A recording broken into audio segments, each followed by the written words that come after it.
Pero un poco quería definir simplemente lo que queremos decir nosotros con libre albedrío desde la perspectiva libertaria.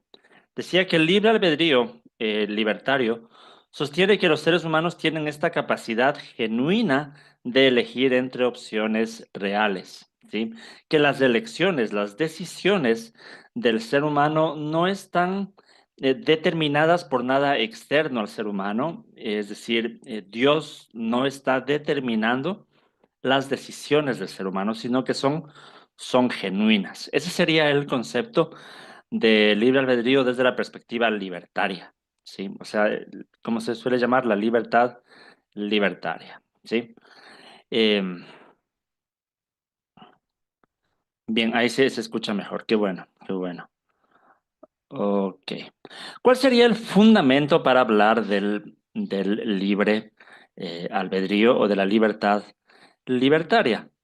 En este caso, nosotros, lo primero que podemos argumentar, o podrían argumentar quienes se adhieran a esta perspectiva, es el tema de la responsabilidad moral, como un argumento teológico también, ¿no? Y ético, en el sentido de que una acción, para que tenga una responsabilidad moral, necesariamente tiene que ser una acción libre. Si no, pierde un poco de sentido el tema de que el ser humano sea responsable de sus acciones si en realidad no tiene libertad para tomar sus decisiones. Entonces, lo primero que se podría argumentar aquí es el tema de la responsabilidad moral. De ahí, claro, se podría esto también mirar en varios textos bíblicos, como Josué 24:15, por ejemplo. Ahí Josué dice, elijan ustedes a quién van a servir. Elijan ustedes, les dice Josué, ¿no? ¿A quién van a servir? Por tanto, yo y mi familia serviremos al Señor. Josué apela a una capacidad del pueblo para tomar una decisión. Y él mismo está tomando una decisión. Él dice, yo y mi casa serviremos al Señor. Entonces vemos ahí ejemplos del libre albedrío. También Deuteronomio 30:19 dice, hoy pongo al cielo y a la tierra por testigos contra ustedes, de que he puesto ante ustedes la vida y la muerte, la bendición y la maldición. Escojan la vida para que ustedes y sus descendientes vivan. Aquí vemos a Moisés, ¿no? Que está poniendo una decisión también. Y Dios, en este caso también, poniendo la decisión del ser humano, de que escojan la, la vida, ¿no? Entonces, refuerza también la idea de que el ser humano es responsable de sus decisiones. Entonces, nuevamente, si es que hay responsabilidad moral, es porque hay libertad, porque esas decisiones no han estado determinadas por algo externo al ser humano. Entonces, eso podríamos argumentar aquí sobre un fundamento para esta perspectiva del libre albedrío. Ya, avanzamos. Ok, entonces, ¿cuál sería la implicación del libre albedrío en temas soteriológicos, ¿no? Eh, y hablemos de ahí un poquito acerca de la perspectiva arminiana. La perspectiva eh, arminiana, déjenme ver, presenta una visión equilibrada, como dice ahí, de la soberanía de Dios y también de la libertad del ser humano. Enfatiza que, aunque la salvación es completamente una obra de Dios, pero Él otorga a los seres humanos la capacidad de responder libremente al llamado de Dios mediante la gracia preveniente. Esto asegura que las decisiones humanas son significativas, pero la gloria de la salvación le pertenece únicamente a Dios. Es decir, la forma arminiana de compatibilizar esto no es como habíamos hablado la semana anterior del compatibilismo calvinista, sino más bien usando el tema de la gracia preveniente. Es decir, el alminanismo sostiene que el ser humano, en su naturaleza caída, se encuentra incapacitado de tomar una decisión por Dios, por Jesús. Se encuentra incapacitado moralmente de hacer el bien incluso por la depravación total. El alminanismo también sostiene eso. Pero el énfasis ahí es que por la gracia de Dios, ¿sí? La gracia preveniente que sostiene el arminianismo, esta gracia le capacita al ser humano, es decir, le da nuevamente este libre albedrío para poder tomar una decisión por Dios. Es como que habilita la libertad libertaria, la gracia preveniente para que el ser humano pueda tomar una decisión, ¿sí? Entonces, esa sería la forma en la que se aplicaría esto a temas soteriológicos. Pero como habíamos hablado la semana anterior, la doctrina de la providencia abarca todo el gobierno de Dios, no solamente el tema de la salvación, sino todo cómo Dios lo gobierna el mundo y cómo Dios lleva a cabo su plan en general, o sus propósitos, sus proyectos en sí. Todo eso abarca la doctrina de la providencia, ¿no? Entonces, bien, eso solo para hablar un poquito acerca del arminianismo y de la soteriología. Pero ahí también hay un problema, ¿no? Diría yo, en cuanto al arminianismo en sí, y es el conflicto de la presciencia simple y la providencia divina. Esto quiero explicar un poquito. ¿Qué es la presciencia simple? La presciencia simple es la doctrina de que Dios conoce todo lo que ocurrirá en el futuro, incluyendo las decisiones libres de los seres humanos, ¿sí? Dios conoce todo lo que va a suceder en el futuro. Y para eso, bueno, hay mucha base bíblica también para hablar de que Dios tiene esta presciencia del futuro. Y Dios conoce las decisiones libres que va a tomar el ser humano o todas las criaturas libres. Dios conoce qué decisiones van a tomar en el futuro. Sin embargo, se considera presciencia simple porque hay mucha diferencia, ya vamos a hablar con el concepto del conocimiento medio del molinismo. Pero presciencia simple, ahorita para no complicarnos mucho, es solamente la doctrina de que Dios conoce todo lo que va a pasar en el futuro. ¿Sí? Todo lo que va a pasar en el futuro. No necesariamente todo lo que sucedería en otros casos. Ahí está la diferencia. La presencia simple es que Dios conoce solamente lo que va a suceder en el futuro. Y por lo general, la mayoría de autores arminianos se adhieren a la doctrina de la presencia simple, ¿sí? De que Dios solamente conoce lo que va a suceder en el futuro. Entonces, de esta manera se puede explicar cómo Dios ha profetizado cosas que van a suceder en el futuro. Se puede explicar, por ejemplo, aquí hay un tema que podemos analizar, ¿no? Eh, Dios sabía que Judas traicionaría a Jesús, ¿no? En la Biblia está claro que Jesús incluso ya sabía lo que iba a pasar. Pero al mismo tiempo Judas actuó según su propia voluntad. Entonces, la presencia divina no implica que Judas fue determinado u obligado o que Dios determinó la decisión de Judas de traicionar a Jesús. Es decir, la decisión de Judas fue una decisión libre, pero Dios ya la conocía de antemano y por eso la anuncia. O sea, la Biblia nos deja claro que ya se sabía que eso iba a pasar. Entonces, aquí quiero explicarme bien. La presciencia simple solamente explica el hecho de que Dios ya sabe lo que va a pasar en el futuro. Como en este caso, Dios ya sabía lo que Judas iba a, a- a hacer, ¿no? Pero ahí viene la inquietud, que la Biblia, en muchos casos, y en este caso de Judas, no solamente nos da a entender que Dios ya sabía lo que Judas iba a hacer, sino que la Biblia nos da a entender que de alguna forma Dios mismo lo determinó de esa manera, o lo planificó de esa manera, o lo decretó de esa manera. La Biblia nos da a entender que Dios estaba teniendo el control de todo eso y él lo determina esos eventos de esa manera. Y no solo en este caso, en muchos otros casos, la Biblia nos hace ver que Dios en su soberanía está controlando y guiando las cosas que suceden. No solamente prediciendo, o mejor dicho, ¿cómo es la palabra?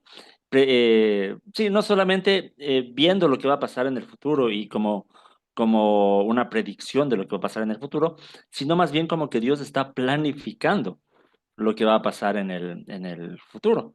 Entonces ahí es donde la presencia simple tiene ciertas limitaciones.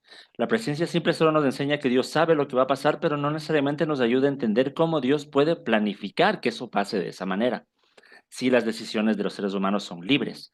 Cómo Dios puede planificar que se cumpla lo que Él quiere con decisiones libres de los seres humanos. Entonces, ahí hay algunas debilidades de este punto de vista, ¿no?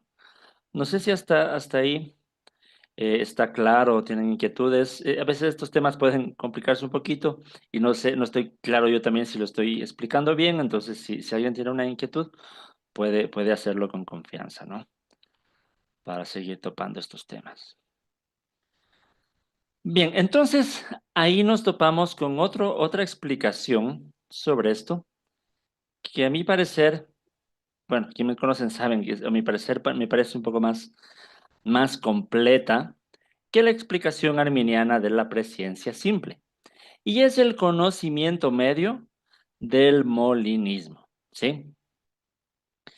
Esto es un aporte teológico de Luis de Molina, ¿no? Un sacerdote católico también de tiempos de la Reforma Protestante, eh, donde él propone esta idea del conocimiento medio precisamente para explicar el tema de la providencia divina, de cómo Dios puede tener el control de todas las cosas y al mismo tiempo respetar la libertad de los seres humanos. ¿Y qué es el conocimiento medio? El concepto en sí es que Dios desde la eternidad y lógicamente antes de su decreto creativo, o sea, de su decreto de crear el mundo, conocía cómo actuaría libremente cada ser humano que Dios pudiera crear en algún conjunto diferente de circunstancias. Ese es básicamente el concepto de conocimiento medio, que antes de crear el mundo, o antes de su decisión de crear el mundo, Dios ya sabía que cualquier ser humano que él pudiera crear en diferentes circunstancias, él sabía cómo actuaría ese ser humano libremente. ¿Sí? Ese es el concepto de conocimiento medio y vamos a explicarlo un poquito más. A veces estos gráficos complican un poco, pero son importantes para conocer esta perspectiva, ¿no? Ya, primero, la mayoría de teólogos están de acuerdo que Dios tiene lo que se conoce como un conocimiento natural, ¿sí? El conocimiento natural quiere decir que Dios conoce todo lo que es lógicamente posible. Dios conocía todos los mundos que él podría crear. Sí, Dios tiene el conocimiento natural porque conoce todo, Dios conoce todos los mundos que era posible crear. Ese es el conocimiento natural de Dios. Hasta ahí la mayoría de teólogos están de acuerdo. Tomás de Aquino, por ejemplo, llamaba a este tipo de conocimiento como el conocimiento de simple inteligencia. De simple inteligencia, decía él, es el conocimiento que tiene Dios naturalmente, de todo lo que él podría crear, ¿sí? Sin embargo, igual Tomás de Aquino decía que eh, bueno, después de este conocimiento natural está el decreto creativo. Lo que ustedes ven acá abajo pintado de azul es el decreto creativo, o sea, el decreto de Dios de crear el mundo. Luego de eso, Dios tiene un conocimiento libre, que es el conocimiento de todo lo que va a suceder en el futuro. Es decir, como la presciencia simple del arminianismo está aquí en este conocimiento libre. Dios decide, decreta crear el mundo, entonces Dios ya conoce todo lo que va a suceder en el tiempo, en el futuro, porque Dios ya lo decretó de esa manera, entonces ese es el conocimiento libre. Por lo general, la mayoría de teólogos estaban de acuerdo en esto, en que Dios tiene un conocimiento natural, pero luego de que decreta la creación, Dios tiene el conocimiento libre, conoce todo lo que va a suceder en este mundo que Dios quiso crear. Esto, adaptándolo a términos molinistas, ¿no? Es lo que se conoce como mundos posibles. El conocimiento natural de Dios es todos los mundos posibles, todos los mundos que Dios podría crear son los mundos posibles. Luego Dios decreta crear el mundo y tiene el conocimiento libre, o sea, tiene el conocimiento del mundo real. ¿Sí? Hasta ahí estábamos de acuerdo. Dios conoce todos los mundos que Él podría crear, entonces decide crear uno y tiene el conocimiento libre de todo el mundo, del mundo real. Sin embargo, ahí viene el aporte de Luis de Molina, ¿no? Y el conocimiento medio. Por eso se llama medio, ¿no? Porque Molina decía que entre el conocimiento natural de Dios y el conocimiento libre de Dios, hay el conocimiento medio, que significa que Dios conoce no solamente todos los mundos que Él podría crear, sino los mundos que serían factibles con base en la libertad de decisión de los seres humanos. Es decir, para explicarme mejor, Dios conoce que podía crear un mundo en el que eh, yo decida enseñar un curso de la providencia divina con mis hermanos intelectuales teístas. Pero Dios conoce también que existía un mundo posible en donde yo decidía dar un curso sobre la doctrina de la Trinidad. Y hay otro mundo posible donde yo decidía dar un curso sobre soteriología. Es decir, todos esos mundos son posibles para Dios crear. O sea, eran mundos posibles. Crear todos esos mundos. Sin embargo, lo que dice Luis de Modelina es que Dios de la eternidad sabía que yo libremente iba a decidir eh, dar un curso sobre la providencia divina.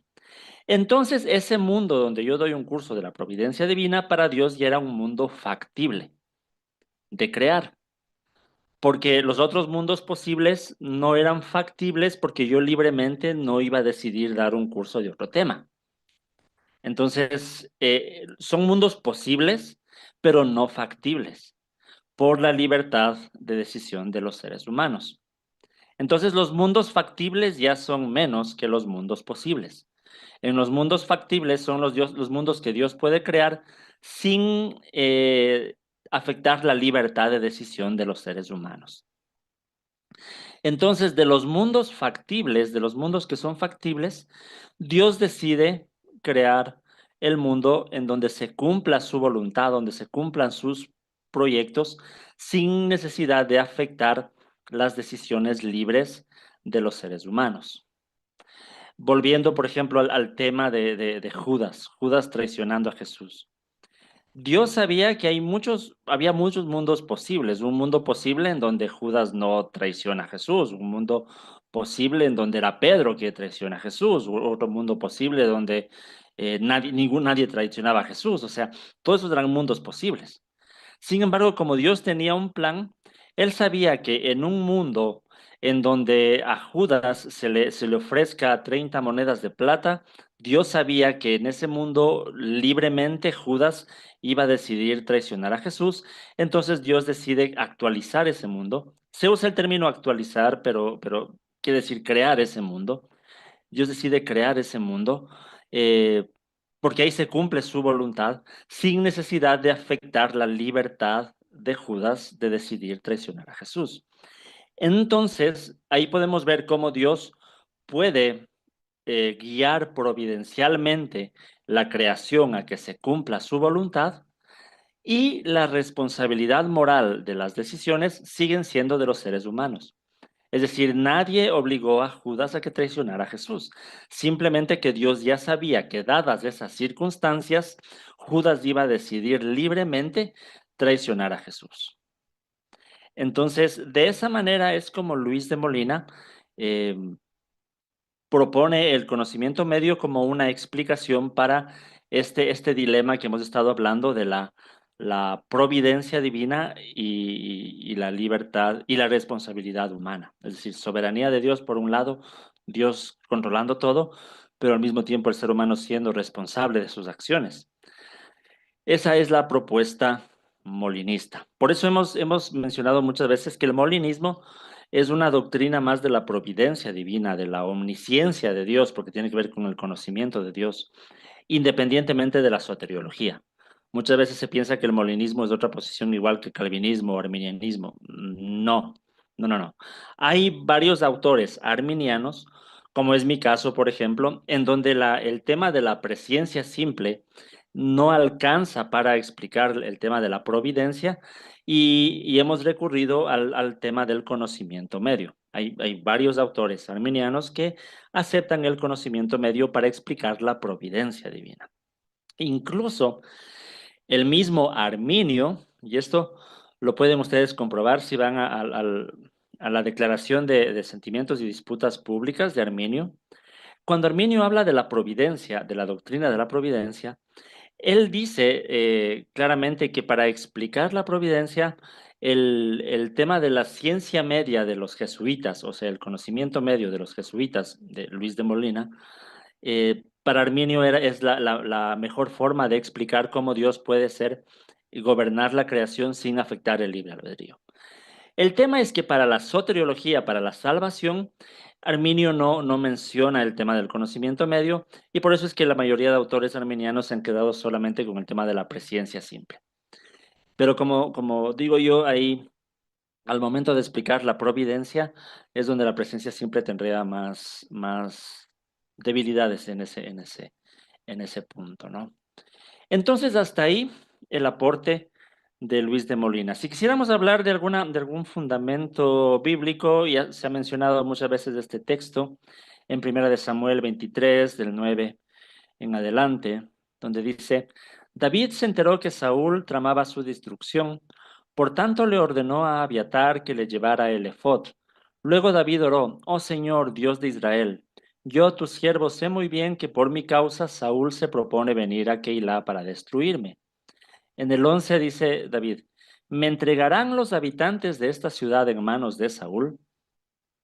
¿Es verdad que Saúl vendrá, según me han dicho? Yo te ruego, Señor Dios de Israel, que me lo hagas saber. Sí vendrá, le respondió el Señor. David volvió a preguntarle, ¿nos entregarán los habitantes de Keilah a mí y a mis hombres en manos de Saúl? Y el Señor le contestó, sí, los entregarán. Entonces David y sus hombres, que eran como 600, se fueron de Keilah y anduvieron de un lugar a otro. Cuando le contaron a Saúl que David se había ido de Keilah, decidió suspender la campaña. Es un texto bastante interesante, porque David le pregunta primero a Dios, le dice, ¿Saúl vendrá a Keilah? Y Dios le dice, sí, irá. Y como sabemos al final del relato, al final Saúl no fue. Entonces, ¿qué pasó? ¿Dios estaba mintiéndole ahí? No, Dios le estaba hablando de un mundo que era posible, que Saúl iba, sí iba a ir a ver. Pero después David le dice, ¿y me entregarán los habitantes de esta ciudad en manos de Saúl? Y Dios le dice, sí, lo harán. Entonces, lo que aquí se está mostrando es que Dios sabía cómo actuarían libremente los habitantes de Keilah si es que Saúl iba. Es decir, en ese mundo posible, en esas circunstancias en las que Saúl iba a Keilah, Dios sabía que la respuesta libre de los habitantes de Keilah era que iban a entregar a David. Y bueno, a la final esto no sucedió, porque David decidió entonces, cambió su decisión, ¿no? Eh, y Saúl ya no fue. David y sus hombres se fueron y Saúl ya a la final no fue. Entonces, en el mundo real eso no sucedió, ¿sí? Pero eran posibilidades en donde vemos que Dios ya sabía cómo actuarían libremente estas personas de Keilah y Saúl también. Entonces, y este y muchos más textos se podrían citar con el tema de justificar que Dios tiene o que es posible para Dios tener este conocimiento medio.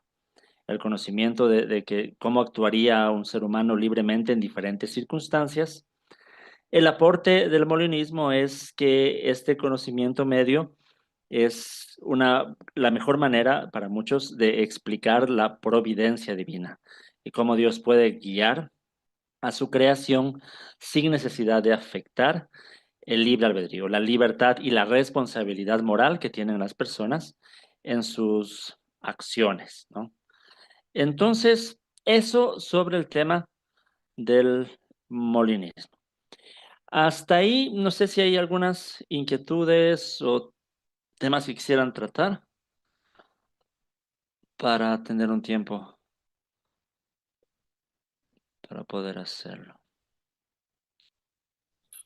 Les recordamos a los hermanos que si tienen alguna pregunta, pueden ahí en la parte de las reacciones, pueden levantar su manito, así le activamos el micrófono. Así también los hermanos de YouTube que nos están siguiendo, si tuviesen alguna pregunta, la escriben en el chat, nosotros se la acercaremos al profesor. Desde ya, muchas gracias. Me gustaría saber, ¿no? Si estuvo clara la explicación o hay inquietudes todavía sobre la perspectiva de la libertad libertaria.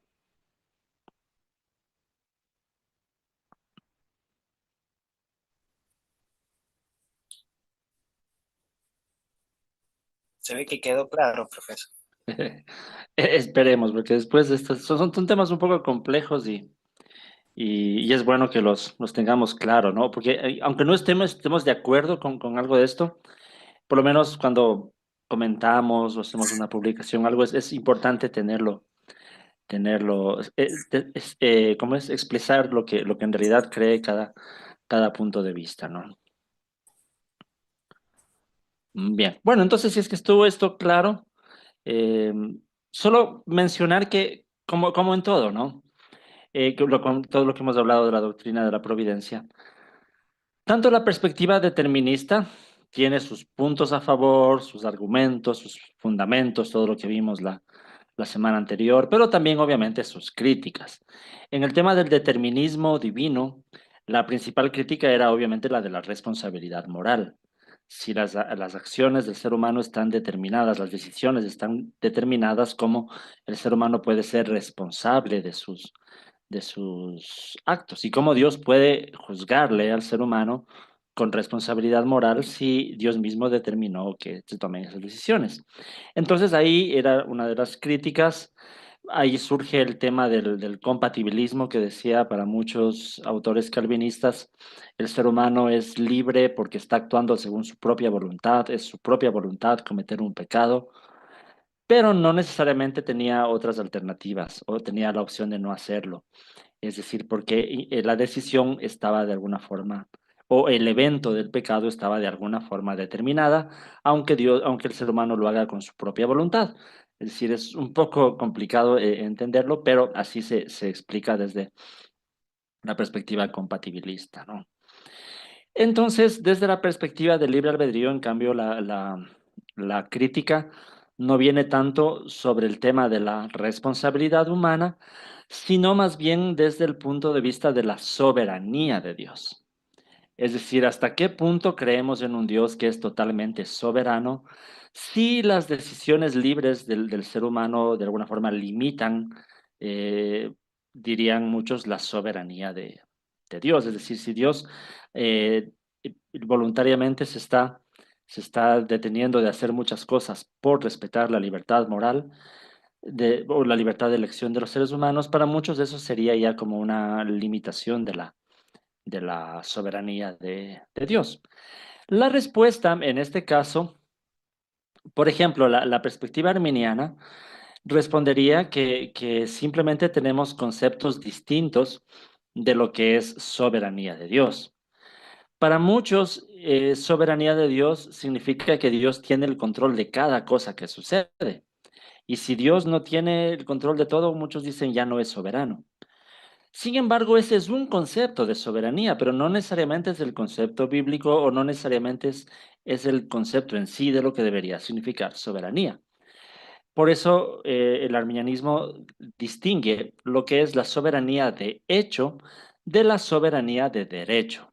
Es decir, soberanía de hecho es cuando se cree que Dios está determinando cada cosa que sucede, Dios está determinando. Sería una soberanía de hecho. Pero existe también lo que se conoce como soberanía de derecho. Es decir, Dios es soberano porque tiene el derecho de hacer con su creación, de hacer lo que Él quiera. Él tiene el derecho porque es soberano. pero no necesariamente que Dios tenga el derecho de hacer lo que Él quiera, implica que Dios esté siempre haciendo lo que Él quiera. Entonces ahí es un concepto diferente y ahí se puede debatir entonces si es que en la Biblia en realidad Dios, hay cosas que pasan que Dios no quiere que pasen y de hecho habría también un fundamento bíblico para explicar como por ejemplo el pecado. El pecado es algo que Dios no quiere que suceda, por eso nos pide no pecar, pero a la final sucede, a la final pecamos. Entonces, de una u otra forma, hay cosas que suceden que Dios no quiere que sucedan. Entonces, desde la perspectiva determinista, muchos dirían, no, entonces Dios tiene que estar, Dios sí quiere, de alguna forma sí quiere que suceda esos actos pecaminosos, porque si no, no sería soberano. Pero desde el otro punto de vista de la soberanía de derechos, sería, no, sí es soberano, porque si Dios quisiera, lo evita y como es, y podría hacerlo, pero no necesariamente lo hace porque también existe una voluntad permisiva de parte de Dios. Hay cosas que Dios no quiere que pasen, pero las permite, porque de pronto tiene algún otro propósito, pero es una voluntad permisiva, no determinativa, como que Dios determina que algo pase. Es diferente decir Dios determina que el pecado a decir Dios permite el pecado. Entonces esa sería la diferencia de cómo entender la soberanía desde el punto de vista de soberanía de derecho, no solo de hecho. Y también desde la perspectiva molinista, que como dijimos, tiene un concepto más fuerte acerca de soberanía, creo yo, que la presencia simple del armenianismo. Y es que desde la perspectiva molinista, de alguna forma, Dios sí tiene el control de todo lo que sucede. Pero la diferencia es que no está determinando las decisiones de los seres humanos, pero sí está provisionalmente, providencialmente, guiando que suceda todo lo que Dios quiere que suceda. Entonces, incluso desde el molinismo hay una perspectiva más fuerte sobre el tema también de la soberanía. Entonces, esas serían creo yo, las principales críticas que se estaría planteando a la posición de la libertad libertaria o del libre albedrío. Entonces, bueno, eso es lo que tenía preparado para la clase de hoy. Si es que tienen inquietudes, sería bueno conversar un poco más. Si no, en cuanto al material, para hoy, eso sería hasta aquí. Muchísimas gracias, profesor. Le recordamos a los hermanos ahí que si tienen alguna pregunta, tienen la opción para reaccionar, levantar la manito, hacer la pregunta y el profesor se le va a estar respondiendo. Yo, profe, tendría una pregunta para hacerle con Ujú. respecto a lo que es el calvinismo y el arminianismo. El molinismo, en un concepto de lo que es la soberanía o la providencia de Dios, ¿estaría en un término medio? Ya, el tema es que, mira, la doctrina de la providencia es como algo aparte, ¿no? Y el molinismo trata el tema de la providencia. El calvinismo y el arminianismo son perspectivas de la soteriología, de la salvación. Entonces, hay por ejemplo, digo en mi caso, yo en mi soteriología soy arminiano, pero eso no impide que en mi doctrina de la providencia sea molinista. O sea, no hay contradicción. De igual manera, hay autores que en su soteriología son calvinistas, pero aceptan el tema del conocimiento medio y aceptan lo que se conoce como el mero molinismo. Entonces, no, el molinismo no es un punto medio entre calvinismo y arminianismo. Es un punto que habla sobre la providencia divina. Y como digo, arminianismo y calvinismo no necesariamente tienen una posición sobre la providencia divina. Sí. Sí, yo le decía también, vio, por el aspecto de lo que es la salvación, dando que el molinismo da los mundos posibles, los mundos factibles de llegar a ser salvo, ¿no? Y Dios escoge la mejor opción. El calvinismo diría que somos salvos a causa de porque es la voluntad de Dios. A diferencia de lo que es el arminianismo, que podría decir que sería una dualidad para la salvación. Por Ujú. eso yo lo haría medio Sí, como que entre medio. Ya, sí, en la soteriología, el molinismo no acepta una posición específica. Hay autores molinistas, como digo, que van más del calvinismo, autores molinistas que van más del arminianismo, como es mi caso. Porque, para explicar esto, por ejemplo, Luis de Molina, en cuanto a la elección, a la predestinación, Luis de Molina era más calvinista. La interpretación de Romanos 9, por ejemplo, de Luis de Molina, es de la elección incondicional, que al final Dios decide a quién va a salvar y quién no, y lo hace incondicionalmente. Por eso Dios decide crear un mundo en donde las personas que se salven son las que Dios quiere que se salven incondicionalmente.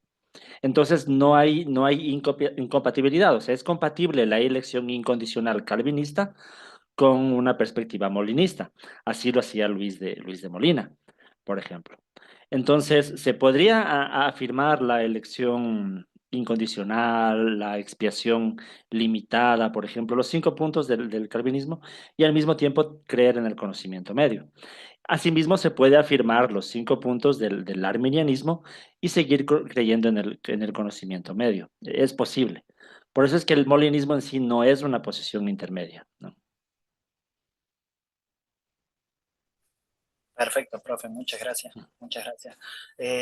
A los hermanos, bueno, repetirles nuevamente que lo sigan en las redes sociales, el querido profesor Hugo Vázquez, ya saben que lo pueden encontrar como Todoteos, así también en YouTube, en Instagram, también pueden encontrarlo como Cibersaulo. Nuestro hermano Félix Javier tenía para la manito levantada para una pregunta. Hermano, aquí el audio.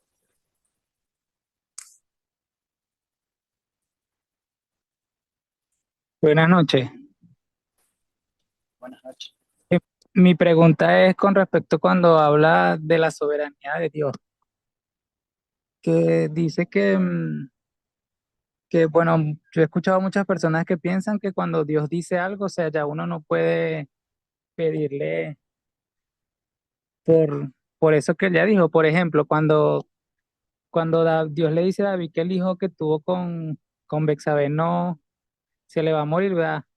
David no paró de pedirle al Señor, ¿verdad? Que como queriendo hacerlo cambiar de opinión, ¿verdad? ¿Sí me entiende?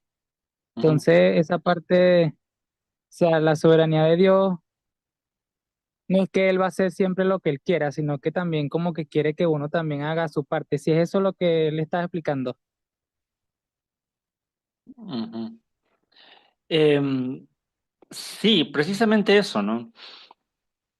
Es decir, ¿cómo vemos? Si es este caso de David y las oraciones y todo, si hablamos de una perspectiva determinista, tendríamos que decir que Dios determinó incluso que David ore, ¿no? El hecho de orar ya no era ni siquiera una decisión libre de David. Dios determinó que todo eso pase y que su hijo muera y etcétera.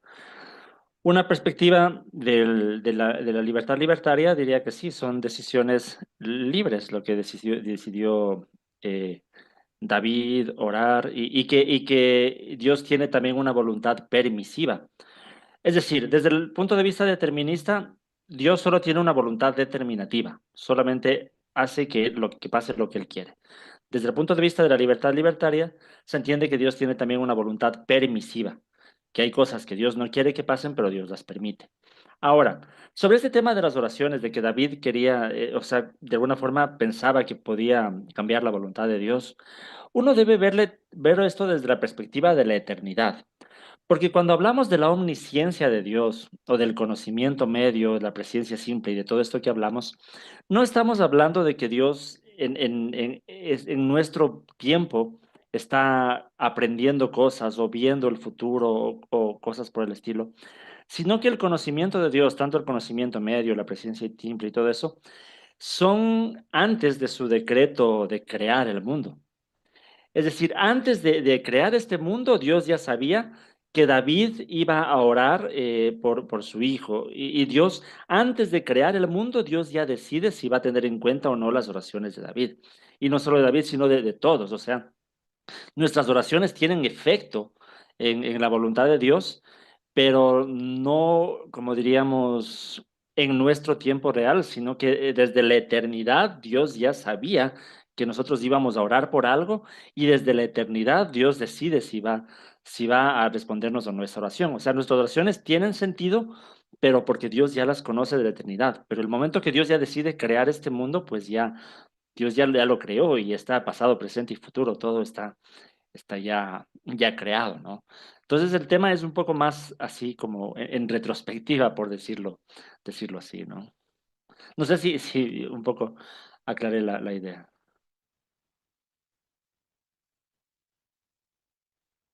Sí, se aclaró mi duda. Muchas gracias. Ya, Félix, gracias por la pregunta. ¿Algún otro Bien. hermano, si tuviese alguna otra duda para el profe?